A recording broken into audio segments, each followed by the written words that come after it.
Nehemiah. Chapter 1. The words of Nehemiah, son of Hakaliah. In the month of Kislev, in the 20th year, while I was in the citadel of Susa, Hanani, one of my brothers, came from Judah with some other men, and I questioned them about the Jewish remnant that survived the exile, and also about Jerusalem. They said to me, "Those who survived the exile and are back in the province are in great trouble and disgrace. The wall of Jerusalem is broken down, and its gates have been burned with fire." When I heard these things, I sat down and wept.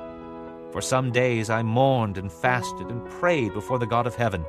Then I said, "O Lord, God of heaven, the great and awesome God, who keeps his covenant of love with those who love him and obey his commands, let your ear be attentive and your eyes open to hear the prayer your servant is praying before you day and night for your servants, the people of Israel. I confess the sins we Israelites, including myself and my father's house, have committed against you. We have acted very wickedly toward you. We have not obeyed the commands, decrees, and laws you gave your servant Moses. Remember the instruction you gave your servant Moses, saying, 'If you are unfaithful, I will scatter you among the nations. But if you return to me and obey my commands, then even if your exiled people are at the farthest horizon, I will gather them from there and bring them to the place I have chosen as a dwelling for my name. They are your servants and your people, whom you redeemed by your great strength and your mighty hand. O Lord, let your ear be attentive to the prayer of this your servant, and to the prayer of your servants who delight in revering your name. Give your servant success today by granting him favor in the presence of this man." I was cupbearer to the king. Chapter 2. In the month of Nisan, in the 20th year of King Artaxerxes, when wine was brought for him, I took the wine and gave it to the king. I had not been sad in his presence before, so the king asked me, "Why does your face look so sad when you are not ill? This can be nothing but sadness of heart." I was very much afraid, but I said to the king, "May the king live forever. Why should my face not look sad when the city where my fathers are buried lies in ruins and its gates have been destroyed by fire?" The king said to me, "What is it you want?" Then I prayed to the God of heaven, and I answered the king, "If it pleases the king, and if your servant has found favor in his sight, let him send me to the city in Judah, where my fathers are buried, so that I can rebuild it." Then the king, with the queen sitting beside him, asked me, "How long will your journey take, and when will you get back?" It pleased the king to send me, so I set a time. I also said to him, "If it pleases the king, may I have letters to the governors of Trans-Euphrates, so that they will provide me safe conduct until I arrive in Judah? And may I have a letter to Asaph, keeper of the king's forest, so he will give me timber to make beams for the gates of the citadel by the temple, and for the city wall, and for the residence I will occupy?" And because the gracious hand of my God was upon me, the king granted my requests. So I went to the governors of Trans-Euphrates and gave them the king's letters. The king had also sent army officers and cavalry with me. When Sanballat the Horonite and Tobiah the Ammonite official heard about this, they were very much disturbed that someone had come to promote the welfare of the Israelites. I went to Jerusalem, and after staying there 3 days, I set out during the night with a few men. I had not told anyone what my God had put in my heart to do for Jerusalem. There were no mounts with me, except the one I was riding on. By night, I went out through the valley gate toward the Jackal Well and the Dung Gate, examining the walls of Jerusalem, which had been broken down, and its gates, which had been destroyed by fire. Then I moved on toward the Fountain Gate and the King's Pool, but there was not enough room for my mount to get through. So I went up the valley by night, examining the wall. Finally, I turned back and re-entered through the valley gate.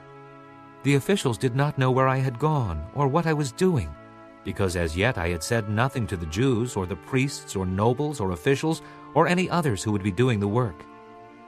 Then I said to them, "You see the trouble we are in. Jerusalem lies in ruins, and its gates have been burned with fire. Come, let us rebuild the wall of Jerusalem, and we will no longer be in disgrace." I also told them about the gracious hand of my God upon me and what the king had said to me. They replied, "Let us start rebuilding." So they began this good work. But when Sanballat the Horonite, Tobiah the Ammonite official, and Geshem the Arab heard about it.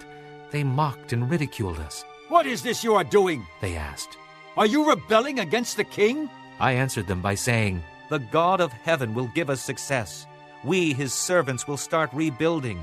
But as for you, you have no share in Jerusalem or any claim or historic right to it.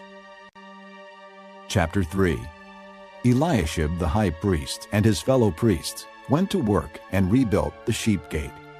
They dedicated it and set its doors in place, building as far as the Tower of the 100, which they dedicated, and as far as the Tower of Hananel. The men of Jericho built the adjoining section, and Zachar, son of Imri, built next to them. The fish gate was rebuilt by the sons of Hassenaah. They laid its beams and put its doors and bolts and bars in place. Meremoth, son of Uriah, the son of Hakaz, repaired the next section. Next to him, Meshullam, son of Berechiah, the son of Meshezabel, made repairs, and next to him, Zadok, son of Baanah, also made repairs. The next section was repaired by the men of Tekoa, but their nobles would not put their shoulders to the work under their supervisors. The Jeshanah gate was repaired by Joiada, son of Paseah, and Meshullam, son of Besadiah. They laid its beams and put its doors and bolts and bars in place. Next to them, repairs were made by men from Gibeon and Mizpah, Melatiah of Gibeon, and Jadon of Meronoth, places under the authority of the governor of Trans-Euphrates. Uzziel, son of Harhaiah, one of the goldsmiths, repaired the next section, and Hananiah, one of the perfume makers, made repairs next to that. They restored Jerusalem as far as the broad wall. Rephaiah, son of Hur, ruler of a half-district of Jerusalem, repaired the next section. Adjoining this, Jedaiah, son of Harumaph, made repairs opposite his house, and Hattush, son of Hashabniah, made repairs next to him. Malchijah, son of Haram, and Hashub, son of Pahath-Moab, repaired another section, and the Tower of the Ovens. Shallum, son of Halohesh, ruler of a half-district of Jerusalem, repaired the next section with the help of his daughters. The Valley Gate was repaired by Hanan and the residents of Zanoah. They rebuilt it and put its doors and bolts and bars in place. They also repaired 500 yards of the wall as far as the Dung Gate. The Dung Gate was repaired by Malchijah, son of Rechab, ruler of the district of Beth-Haccherem. He rebuilt it and put its doors and bolts and bars in place. The Fountain Gate was repaired by Shallun, son of Kolhozah, ruler of the district of Mizpah. He rebuilt it, roofing it over and putting its doors and bolts and bars in place.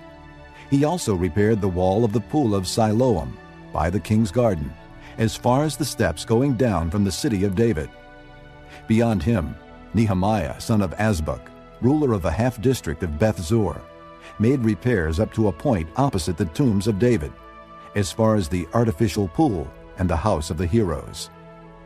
Next to him, the repairs were made by the Levites under Rehum, son of Bani. Beside him, Hashabiah, ruler of half the district of Keilah, carried out repairs for his district.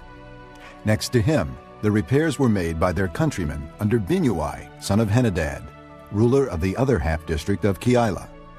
Next to him, Ezer, son of Jeshua, ruler of Mizpah, repaired another section, from a point facing the ascent to the armory, as far as the angle. Next to him, Barak, son of Zabbai, zealously repaired another section, from the angle to the entrance of the house of Eliashib the high priest. Next to him, Meremoth, son of Uriah, the son of Hakaz, repaired another section, from the entrance of Eliashib's house to the end of it. The repairs next to him were made by the priests from the surrounding region. Beyond them, Benjamin and Hashub made repairs in front of their house, and next to them, Azariah, son of Maaseiah, the son of Ananiah, made repairs beside his house. Next to him, Binnui, son of Henadad, repaired another section, from Azariah's house to the angle and the corner, and Palal, son of Uzai, worked opposite the angle and the tower projecting from the upper palace near the court of the guard. Next to him, Pedaiah, son of Parosh, and the temple servants living on the hill of Ophel, made repairs up to a point opposite the water gate, toward the east, and the projecting tower. Next to them, the men of Tekoa repaired another section, from the great projecting tower to the wall of Ophel. Above the horse gate, the priests made repairs, each in front of his own house. Next to them, Zadok, son of Immer, made repairs opposite his house. Next to him, Shemaiah, son of Shechaniah, the guard at the east gate, made repairs. Next to him, Hananiah, son of Shelemiah, and Hanan, the sixth son of Zalaph, repaired another section. Next to them, Meshullam, son of Berechiah, made repairs opposite his living quarters. Next to him, Malchijah, one of the goldsmiths, made repairs as far as the house of the temple servants and the merchants, opposite the inspection gate, and as far as the room above the corner. And between the room above the corner and the sheep gate, the goldsmiths and merchants made repairs. Chapter 4. When Sanballat heard that we were rebuilding the wall, he became angry and was greatly incensed. He ridiculed the Jews, and in the presence of his associates and the army of Samaria, he said, "What are those feeble Jews doing? Will they restore their wall? Will they offer sacrifices? Will they finish in a day? Can they bring the stones back to life from those heaps of rubble, burned as they are?" Tobiah the Ammonite, who was at his side, said, "What they are building, even if a fox climbed up on it, he would break down their wall of stones." "Hear us, O our God, for we are despised. Turn their insults back on their own heads. Give them over as plunder in a land of captivity. Do not cover up their guilt or blot out their sins from your sight, for they have thrown insults in the face of the builders." So we rebuilt the wall, till all of it reached half its height, for the people worked with all their heart. But when Sanballat, Tobiah, the Arabs, the Ammonites, and the men of Ashdod heard that the repairs to Jerusalem's walls had gone ahead, and that the gaps were being closed, they were very angry. They all plotted together to come and fight against Jerusalem and stir up trouble against it. But we prayed to our God and posted a guard day and night to meet this threat. Meanwhile, the people in Judah said, "The strength of the laborers is giving out, and there is so much rubble that we cannot rebuild the wall." Also our enemies said, "Before they know it or see us, we will be right there among them, and will kill them and put an end to the work." Then the Jews who lived near them came and told us 10 times over, Wherever you turn, they will attack us. Therefore I stationed some of the people behind the lowest points of the wall at the exposed places, posting them by families, with their swords, spears, and bows. After I looked things over, I stood up and said to the nobles, the officials, and the rest of the people, "Don't be afraid of them. Remember the Lord, who is great and awesome, and fight for your brothers, your sons and your daughters, your wives and your homes." When our enemies heard that we were aware of their plot, and that God had frustrated it, we all returned to the wall, each to his own work. From that day on, half of my men did the work, while the other half were equipped with spears, shields, bows, and armor. The officers posted themselves behind all the people of Judah who were building the wall. Those who carried materials did their work with one hand and held a weapon in the other, and each of the builders wore his sword at his side as he worked. But the man who sounded the trumpet stayed with me. Then I said to the nobles, the officials, and the rest of the people, "The work is extensive and spread out, and we are widely separated from each other along the wall. Wherever you hear the sound of the trumpet, join us there. Our God will fight for us." So we continued the work with half the men holding spears from the first light of dawn till the stars came out. At that time, I also said to the people, "Have every man and his helper stay inside Jerusalem at night, so they can serve us as guards by night and workmen by day." Neither I, nor my brothers, nor my men, nor the guards with me took off our clothes. Each had his weapon, even when he went for water. Chapter 5. Now the men and their wives raised a great outcry against their Jewish brothers. Some were saying, "We and our sons and daughters are numerous. In order for us to eat and stay alive, we must get grain." Others were saying, "We are mortgaging our fields, our vineyards, and our homes to get grain during the famine." Still others were saying, "We have had to borrow money to pay the king's tax on our fields and vineyards. Although we are of the same flesh and blood as our countrymen, and though our sons are as good as theirs, yet we have to subject our sons and daughters to slavery. Some of our daughters have already been enslaved, but we are powerless because our fields and our vineyards belong to others. When I heard their outcry and these charges, I was very angry. I pondered them in my mind and then accused the nobles and officials. I told them, "You are exacting usury from your own countrymen." So I called together a large meeting to deal with them and said, "As far as possible, we have bought back our Jewish brothers who were sold to the Gentiles. Now you are selling your brothers only for them to be sold back to us." They kept quiet because they could find nothing to say. So I continued, "What you are doing is not right. Shouldn't you walk in the fear of our God to avoid the reproach of our Gentile enemies? I and my brothers and my men are also lending the people money and grain, but let the exacting of usury stop. Give back to them immediately their fields, vineyards, olive groves, and houses, and also the usury you are charging them, the 100th part of the money, grain, new wine, and oil." "We will give it back," they said, "and we will not demand anything more from them. We will do as you say."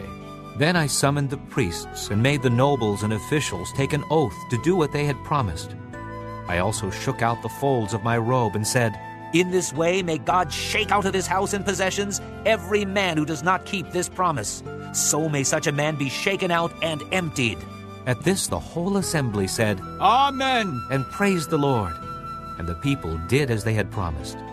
Moreover, from the 20th year of King Artaxerxes, when I was appointed to be their governor in the land of Judah, until his 32nd year, 12 years, neither I nor my brothers ate the food allotted to the governor. But the earlier governors, those preceding me, placed a heavy burden on the people, and took 40 shekels of silver from them, in addition to food and wine. Their assistants also lorded it over the people.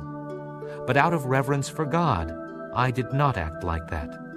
Instead, I devoted myself to the work on this wall. All my men were assembled there for the work. We did not acquire any land.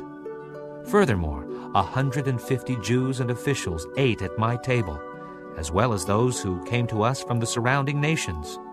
Each day 1 ox, 6 choice sheep, and some poultry were prepared for me, and every 10 days an abundant supply of wine of all kinds.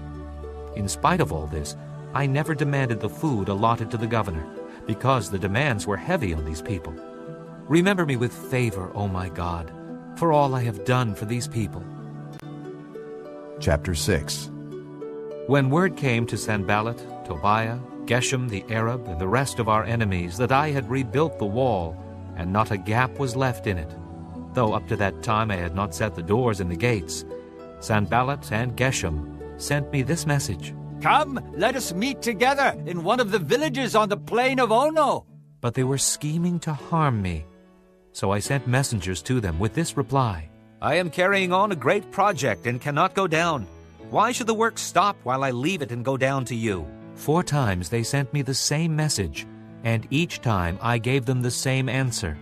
Then the 5th time, Sanballat sent his aide to me with the same message, and in his hand was an unsealed letter in which was written, "It is reported among the nations, and Geshem says it is true, that you and the Jews are plotting to revolt, and therefore you are building the wall.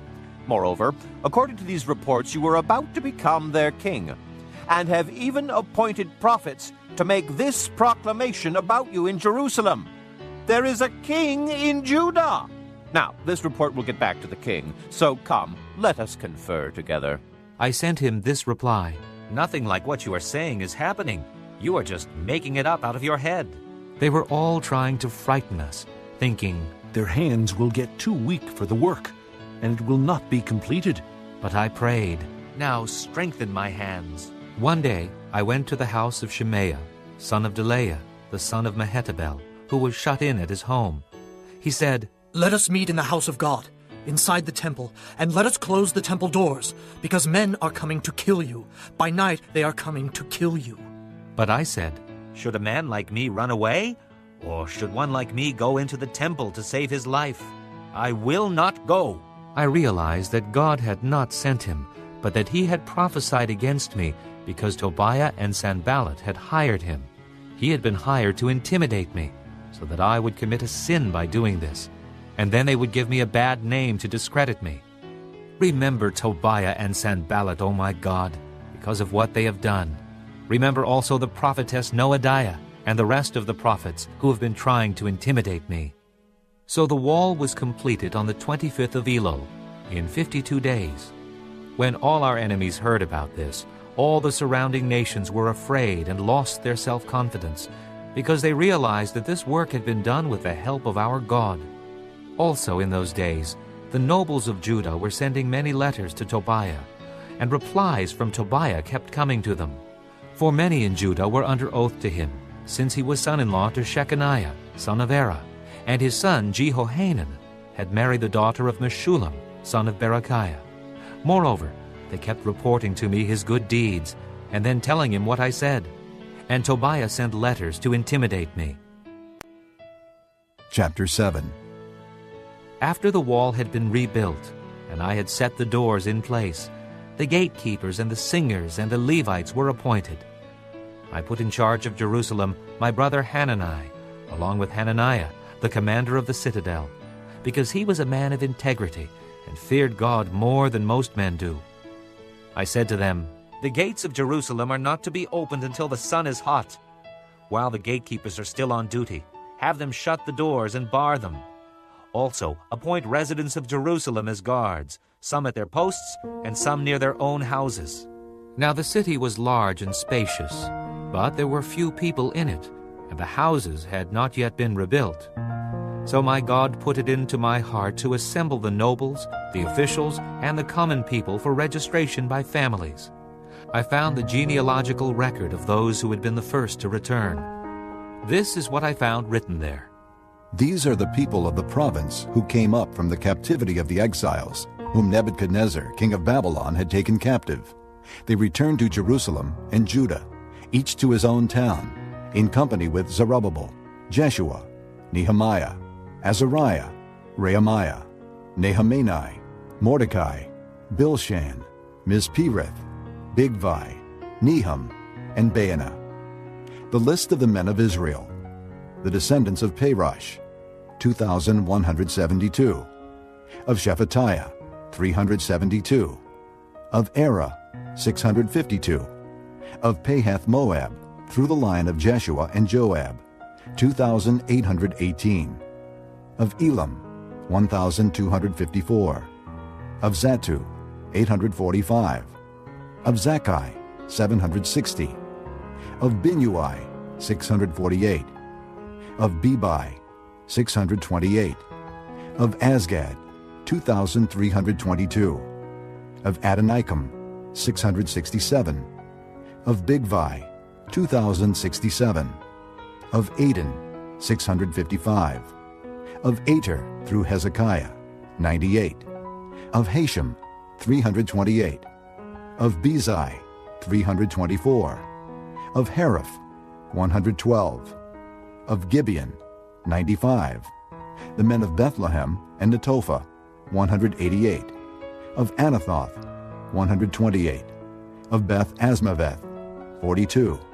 Of Kiriath Jearim, Kephirah, and Beeroth, 743. Of Ramah and Geba, 621.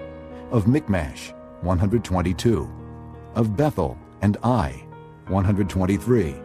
Of the other Nebo, 52. Of the other Elam, 1,254. Of Haram, 320. Of Jericho, 345. Of Lod, Hadid, and Ono, 721. Of Sineah, 3,930. The priests, the descendants of Judea, through the family of Jeshua, 973. Of Immer, 1,052. Of Pashur, 1,247. Of Haram, 1,017. The Levites, the descendants of Jeshua, through Kadmiel, through the line of Hodaviah, 74. The singers, the descendants of Asaph, 148. The gatekeepers, the descendants of Shallum, Ater, Talmon, Akab, Hatita, and Shobai, 138. The temple servants, the descendants of Ziha, Hasupha, Tabaoth, Keros, Siah, Padon, Labana, Hagabah, Shalmai, Hanan, Giddel, Gahar, Reaiah, Rezin, Nekoda, Gazam, Uzzah, Paseah, Besai, Meunim, Nephusim, Bakbuk, Hakupha, Harher, Bazluth, Mehida, Harsha, Barkos, Sisera, Tema, Neziah, and Hatipha, the descendants of the servants of Solomon, the descendants of Sotai, Sophereth, Perida, Jaelah, Darkon, Giddel, Shephatiah, Hattil, Pokereth-Hazzebaim, and Ammon. The temple servants and the descendants of the servants of Solomon, 392. The following came up from the towns of Tel Melah, Tel Harsha, Kerub, Adon, and Immer, but they could not show that their families were descended from Israel. The descendants of Delaiah, Tobiah, and Nekoda, 642. And from among the priests, the descendants of Hobaiah, Hakaz, and Barzillai, a man who had married a daughter of Barzillai the Gileadite, and was called by that name. These searched for their family records, but they could not find them, and so were excluded from the priesthood as unclean. The governor, therefore, ordered them not to eat any of the most sacred food until there should be a priest ministering with the Urim and Thummim. The whole company numbered 42,360, besides their 7,337 men servants and maidservants, and they also had 245 men and women singers. There were 736 horses, 245 mules, 435 camels, and 6,720 donkeys. Some of the heads of the families contributed to the work. The governor gave to the treasury 1,000 drachmas of gold, 50 bowls, and 530 garments for priests. Some of the heads of the families gave to the treasury for the work 20,000 drachmas of gold and 2,200 minas of silver. The total given by the rest of the people was 20,000 drachmas of gold, 2,000 minas of silver, and 67 garments for priests. The priests, the Levites, the gatekeepers, the singers, and the temple servants, along with certain of the people and the rest of the Israelites, settled in their own towns. When the 7th month came, and the Israelites had settled in their towns. Chapter 8. All the people assembled as one man in the square before the water gate. They told Ezra the scribe to bring out the book of the law of Moses, which the Lord had commanded for Israel. So on the first day of the 7th month, Ezra the priest brought the law before the assembly, which was made up of men and women and all who were able to understand. He read it aloud from daybreak till noon as he faced the square before the water gate, in the presence of the men, women, and others who could understand. And all the people listened attentively to the book of the law. Ezra the scribe stood on a high wooden platform built for the occasion. Beside him on his right stood Mattithiah, Shema, Anaiah, Uriah, Hilkiah, and Maaseiah. And on his left were Pedaiah, Mishael, Malchijah, Hashem, Hashbaddanah, Zechariah, and Meshullam. Ezra opened the book. All the people could see him because he was standing above them. And as he opened it, the people all stood up. Ezra praised the Lord, the great God. And all the people lifted their hands and responded, Amen! Amen! Then they bowed down and worshiped the Lord with their faces to the ground. The Levites, Jeshua, Bani, Sherebiah, Jamin, Akab, Shabbathai, Hodiah, Maaseiah, Kelita, Azariah, Jozabad, Hanan, and Pelaiah, instructed the people in the law while the people were standing there. They read from the book of the law of God, making it clear and giving the meaning so that the people could understand what was being read. Then Nehemiah the governor, Ezra the priest and scribe, and the Levites who were instructing the people said to them all, This day is sacred to the Lord your God. Do not mourn or weep. For all the people had been weeping as they listened to the words of the law. Nehemiah said, Go and enjoy choice food and sweet drinks, and send some to those who have nothing prepared. This day is sacred to our Lord. Do not grieve, for the joy of the Lord is your strength. The Levites calmed all the people, saying, Be still, for this is a sacred day. Do not grieve. Then all the people went away to eat and drink, to send portions of food, and to celebrate with great joy, because they now understood the words that had been made known to them. On the second day of the month, the heads of all the families, along with the priests and the Levites, gathered around Ezra the scribe to give attention to the words of the law. They found written in the law, which the Lord had commanded through Moses, that the Israelites were to live in booths during the feast of the 7th month, and that they should proclaim this word and spread it throughout their towns and in Jerusalem. Go out into the hill country and bring back branches from olive and wild olive trees, and from myrtles, palms, and shade trees to make booths, as it is written. So the people went out and brought back branches and built themselves booths on their own roofs, in their courtyards, in the courts of the house of God, and in the square by the water gate, and the one by the gate of Ephraim. The whole company that had returned from exile built booths and lived in them. From the days of Joshua son of Nun until that day, the Israelites had not celebrated it like this, and their joy was very great. Day after day, from the first day to the last, Ezra read from the book of the law of God.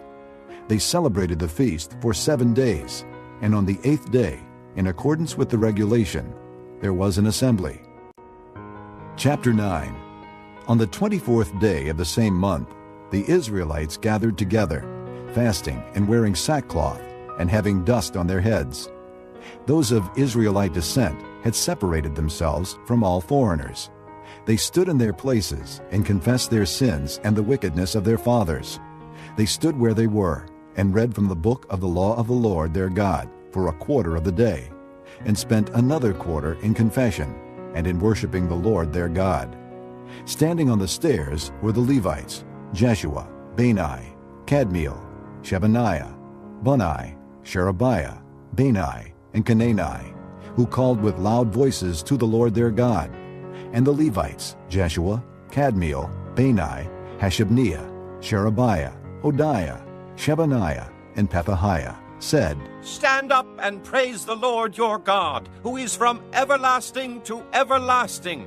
Blessed be your glorious name, and may it be exalted above all blessing and praise. You alone are the Lord. You made the heavens, even the highest heavens, and all their starry host, the earth and all that is on it, the seas and all that is in them. You give life to everything, and the multitudes of heaven worship you. You are the Lord God, who chose Abram and brought him out of Ur of the Chaldeans and named him Abraham. You found his heart faithful to you, and you made a covenant with him to give to his descendants the land of the Canaanites, Hittites, Amorites, Perizzites, Jebusites, and Girgashites. You have kept your promise, because you are righteous. You saw the suffering of our forefathers in Egypt. You heard their cry at the Red Sea. You sent miraculous signs and wonders against Pharaoh, against all his officials and all the people of his land. For you knew how arrogantly the Egyptians treated them. You made a name for yourself, which remains to this day. You divided the sea before them, so that they passed through it on dry ground. But you hurled their pursuers into the depths like a stone into mighty waters. By day you led them with a pillar of cloud, and by night with a pillar of fire, to give them light on the way they were to take. You came down on Mount Sinai. You spoke to them from heaven. You gave them regulations and laws that are just and right, and decrees and commands that are good. You made known to them your holy Sabbath, and gave them commands, decrees, and laws through your servant Moses. In their hunger you gave them bread from heaven, and in their thirst you brought them water from the rock. You told them to go in and take possession of the land you had sworn with uplifted hand to give them. But they, our forefathers, became arrogant and stiff-necked, and did not obey your commands. They refused to listen, and failed to remember the miracles you performed among them. They became stiff-necked, and in their rebellion appointed a leader in order to return to their slavery. But you are a forgiving God, gracious and compassionate, slow to anger, and abounding in love.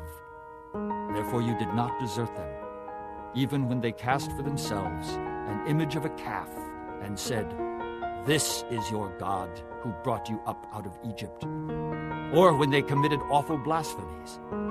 Because of your great compassion, you did not abandon them in the desert. By day the pillar of cloud did not cease to guide them on their path, nor the pillar of fire by night to shine on the way they were to take. You gave your good spirit to instruct them. You did not withhold your manna from their mouths, and you gave them water for their thirst. For 40 years you sustained them in the desert. They lacked nothing. Their clothes did not wear out, nor did their feet become swollen. You gave them kingdoms and nations, allotting to them even the remotest frontiers. They took over the country of Sihon, king of Heshbon, and the country of Og, king of Bashan. You made their sons as numerous as the stars in the sky, and you brought them into the land that you told their fathers to enter and possess. Their sons went in and took possession of the land. You subdued before them the Canaanites, who lived in the land. You handed the Canaanites over to them, along with their kings and the peoples of the land, to deal with them as they pleased. They captured fortified cities and fertile land. They took possession of houses filled with all kinds of good things, wells already dug, vineyards, olive groves, and fruit trees in abundance. They ate to the full and were well nourished. They reveled in your great goodness. But they were disobedient and rebelled against you. They put your law behind their backs. They killed your prophets who had admonished them in order to turn them back to you. They committed awful blasphemies. So you handed them over to their enemies, who oppressed them. But when they were oppressed, they cried out to you. From heaven you heard them, and in your great compassion you gave them deliverers. You rescued them from the hand of their enemies. But as soon as they were at rest, they again did what was evil in your sight.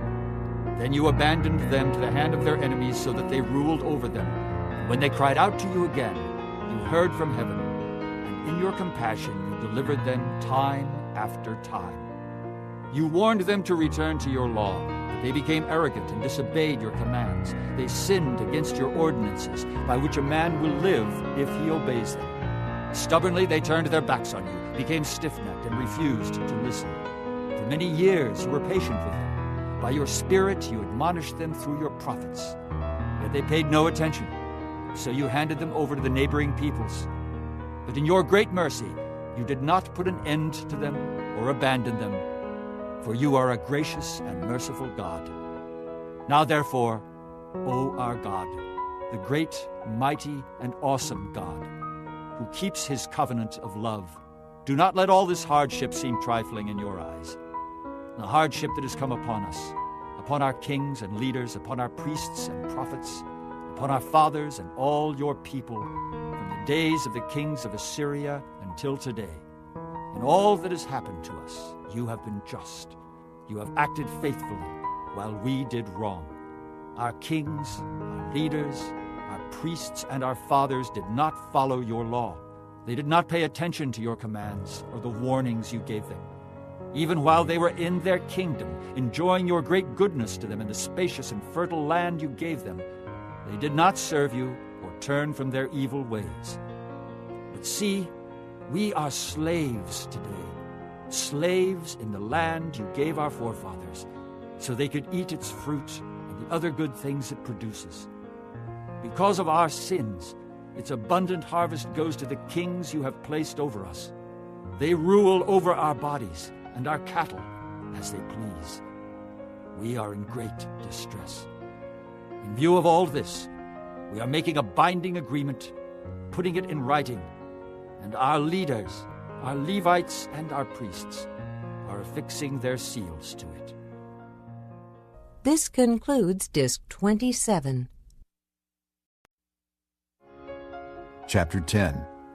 Those who sealed it were Nehemiah the governor, the son of Hakaliah, Zedekiah, Seraiah, Azariah, Jeremiah, Pashur, Amariah, Malchijah, Hattush, Shebaniah, Malach, Haram, Miramoth, Obadiah, Daniel, Ginnethon, Barak, Meshullam, Abijah, Mijamin, Maaziah, Bilgai, and Shemaiah. These were the priests. The Levites, Jeshua, son of Azaniah, Binnui of the sons of Henadad, Kadmiel, and their associates, Shebaniah, Hodiah, Kelita, Pelaiah, Hanan, Micah, Rehob, Hashabiah, Zachar, Sherebiah, Shebaniah, Hodiah, Bani, and Beninu. The leaders of the people, Parosh, Pahath-Moab, Elam, Zatu, Bani, Bunai, Asgad, Bebai, Adonijah, Bigvai, Aden, Ater, Hezekiah, Azar, Hodiah, Hashem, Bezai, Hariph, Anathoth, Nebai, Magpiash, Meshullam, Hezer, Meshezabel, Zadok, Jaddua, Pelatiah, Hanan, Anaiah, Hoshea, Hananiah, Hashab, Alohesh, Pilha, Shobek, Rehum, Hashabnah, Maaseiah, Ahiah, Hanan, Anan, Malach, Haram, and Baanah. The rest of the people, priests, Levites, gatekeepers, singers, temple servants, and all who separated themselves from the neighboring peoples for the sake of the law of God, together with their wives and all their sons and daughters who are able to understand. All these now join their brothers the nobles, and bind themselves with a curse and an oath to follow the law of God given through Moses, the servant of God, and to obey carefully all the commands, regulations, and decrees of the Lord our Lord. We promise not to give our daughters in marriage to the peoples around us, or to take their daughters for our sons. When the neighboring peoples bring merchandise or grain to sell on the Sabbath, we will not buy from them on the Sabbath or on any holy day. Every 7th year we will forego working the land and will cancel all debts. We assume the responsibility for carrying out the commands to give 1/3 of a shekel each year for the service of the house of our God, for the bread set out on the table, for the regular grain offerings and burnt offerings, for the offerings on the Sabbaths, new moon festivals, and appointed feasts, for the holy offerings, for sin offerings to make atonement for Israel, and for all the duties of the house of our God. We, the priests, the Levites, and the people, have cast lots to determine when each of our families is to bring to the house of our God, at set times each year, a contribution of wood to burn on the altar of the Lord our God, as it is written in the law. We also assume responsibility for bringing to the house of the Lord each year the first fruits of our crops and every fruit tree. As it is also written in the law, we will bring the firstborn of our sons and of our cattle, of our herds and of our flocks to the house of our God, to the priests ministering there. Moreover, we will bring to the storerooms of the house of our God, to the priests, the first of our ground meal, of our grain offerings, of the fruit of all our trees, and of our new wine and oil. And we will bring a tithe of our crops to the Levites, for it is the Levites who collect the tithes in all the towns where we work. A priest descended from Aaron is to accompany the Levites when they receive the tithes, and the Levites are to bring 1/10 of the tithes up to the house of our God, to the storerooms of the treasury. The people of Israel, including the Levites, are to bring their contributions of grain, new wine, and oil to the storerooms, where the articles for the sanctuary are kept and where the ministering priests, the gatekeepers, and the singers stay. We will not neglect the house of our God. Chapter 11. Now the leaders of the people settled in Jerusalem, and the rest of the people cast lots to bring one out of every 10 to live in Jerusalem, the holy city, while the remaining 9 were to stay in their own towns. The people commended all the men who volunteered to live in Jerusalem. These are the provincial leaders who settled in Jerusalem. Now some Israelites, priests, Levites, temple servants, and descendants of Solomon's servants lived in the towns of Judah, each on his own property in the various towns, while other people from both Judah and Benjamin lived in Jerusalem. From the descendants of Judah, Athaiah, son of Uzziah, the son of Zechariah, the son of Amariah, the son of Shephatiah, the son of Mahalalel, a descendant of Perez, and Maaseiah, son of Baruch, the son of Kolhozah, the son of Hosea, the son of Adaiah, the son of Joiarib, the son of Zechariah, a descendant of Shelah. The descendants of Perez, who lived in Jerusalem, totaled 468 able men. From the descendants of Benjamin, Sallu, son of Meshullam, the son of Joed, the son of Pedaiah, the son of Kolaiah, the son of Maaseiah, the son of Ithiel, the son of Jeshaiah, and his followers, Gabai and Sallai, 928 men. Joel, son of Zichri, was their chief officer, and Judah, son of Hasenuah, was over the second district of the city. From the priests, Jedaiah, the son of Joiarib, Jachin, Seraiah, son of Hilkiah, the son of Meshullam, the son of Zadok, the son of Meraioth, the son of Ahitub, supervisor in the house of God, and their associates who carried on work for the temple, 822 men. Adaiah, son of Jeroham, the son of Pelaliah, the son of Amzai, the son of Zechariah, the son of Pashur, the son of Malchijah, and his associates, who were heads of families, 242 men. Amashsai, son of Azarel, the son of Azai, the son of Meshillemoth, the son of Immer, and his associates, who were able men, 128. Their chief officer was Zabdiel, son of Haggedolim. From the Levites, Shemaiah, son of Hashab, the son of Azrikam, the son of Hashabiah, the son of Bunai. Shabbathai and Jozabad, two of the heads of the Levites, who had charge of the outside work of the house of God. Mattaniah, son of Micah, the son of Zabdi, the son of Asaph, the director who led in thanksgiving and prayer. Bakbukiah, second among his associates, and Abda, son of Shemuah, the son of Galal, the son of Jeduthun. The Levites in the holy city totaled 284. The gatekeepers, Akab, Talmon, and their associates, who kept watch at the gates, 172 men. The rest of the Israelites, with the priests and Levites, were in all the towns of Judah, each on his ancestral property. The temple servants lived on the hill of Ophel, and Zihah and Gishpa were in charge of them. The chief officer of the Levites in Jerusalem was Uzzi, son of Bani, the son of Hashabiah, the son of Mattaniah, the son of Micah. Uzzi was one of Asaph's descendants, who were the singers responsible for the service of the house of God. The singers were under the king's orders, which regulated their daily activity. Pethahiah, son of Meshezabel, one of the descendants of Zerah, son of Judah, was the king's agent in all affairs relating to the people. As for the villages with their fields, some of the people of Judah lived in Kiriath Arba and its surrounding settlements, in Dibon and its settlements, in Jekabzeel and its villages, in Jeshua, in Moladah, in Beth Pelet, in Hazer Shul, in Beersheba and its settlements, in Ziklag, in Makona and its settlements, in Enrimmon, in Zorah, in Jarmuth, Zanoah, Adullam and their villages, in Lachish and its fields, and in Azekah and its settlements.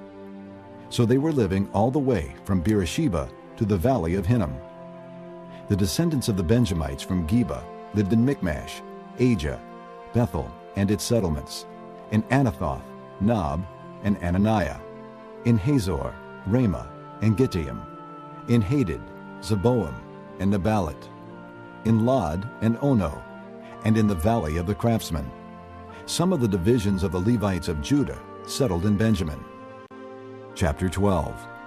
These were the priests and Levites who returned with Zerubbabel, son of Shealtiel, and with Jeshua: Seraiah, Jeremiah, Ezra, Amariah, Malach, Hattush, Shechaniah, Rehum, Miramoth, Iddo, Ginnathan, Abijah, Mijamin, Moadiah, Bilgah, Shemaiah, Joarib, Jedaiah, Sallu, Amok, Hilkiah, and Jedaiah.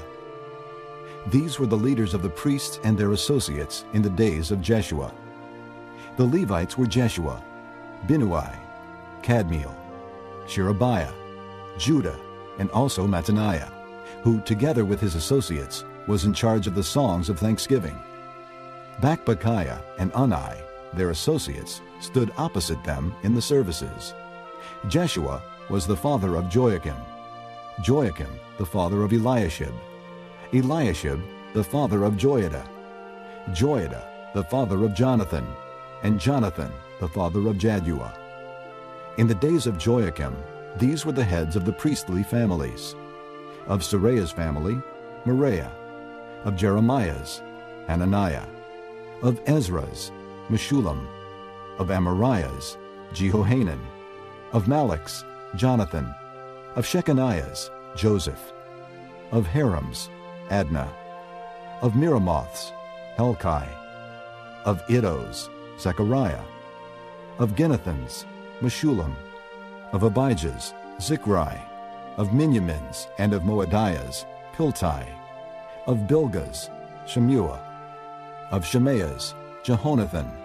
Of Joarib's, Mattani. Of Jedaiah's, Uzzi. Of Sallu's, Kalai. Of Amok's, Eber. Of Hilkiah's, Hashabiah. Of Jedaiah's, Nethanel. The family heads of the Levites in the days of Eliashib, Joiada, Johanan, and Jaddua, as well as those of the priests, were recorded in the reign of Darius the Persian. The family heads among the descendants of Levi, up to the time of Johanan, son of Eliashib, were recorded in the book of the Annals. And the leaders of the Levites were Hashabiah, Sherebiah, Jeshua son of Kadmiel, and their associates, who stood opposite them to give praise and thanksgiving, one section responding to the other, as prescribed by David, the man of God. Mattaniah, Bakbukiah, Obadiah, Meshullam, Talmon, and Akkub were gatekeepers who guarded the storerooms at the gates. They served in the days of Joachim, son of Jeshua, the son of Jozadak, and in the days of Nehemiah the governor, and of Ezra the priest and scribe. At the dedication of the wall of Jerusalem, the Levites were sought out from where they lived, and were brought to Jerusalem to celebrate joyfully the dedication with songs of thanksgiving, and with the music of cymbals, harps, and lyres.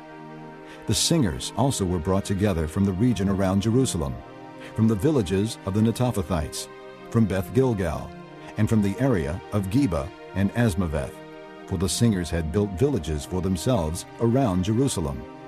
When the priests and Levites had purified themselves ceremonially, they purified the people, the gates, and the wall. I had the leaders of Judah go up on top of the wall. I also assigned 2 large choirs to give thanks. One was to proceed on top of the wall to the right, toward the dung gate. Hoshea and half the leaders of Judah followed them, along with Azariah, Ezra, Meshullam, Judah, Benjamin, Shemaiah, Jeremiah, as well as some priests with trumpets, and also Zechariah son of Jonathan, the son of Shemaiah, the son of Mattaniah, the son of Micaiah, the son of Zachar, the son of Asaph, and his associates, Shemaiah, Azarel, Milalai, Gilalai, Mai, Nethanel, Judah, and Hanani, with musical instruments prescribed by David, the man of God. Ezra the scribe led the procession. At the fountain gate, they continued directly up the steps of the city of David on the ascent to the wall, and passed above the house of David to the water gate on the east. The second choir proceeded in the opposite direction. I followed them on top of the wall, together with half the people, past the tower of the ovens to the broad wall, over the gate of Ephraim, the Jeshanah gate, the fish gate, the tower of Hananel, and the tower of the 100, as far as the sheep gate. At the gate of the guard, they stopped. The 2 choirs that gave thanks then took their places in the house of God. So did I, together with half the officials, as well as the priests, Eliakim, Maaseiah, Miniamin, Micaiah, Elioenai, Zechariah, and Hananiah with their trumpets, and also Maaseiah, Shemaiah, Eleazar, Uzai, Jehohanan, Malchijah, Elam, and Ezer.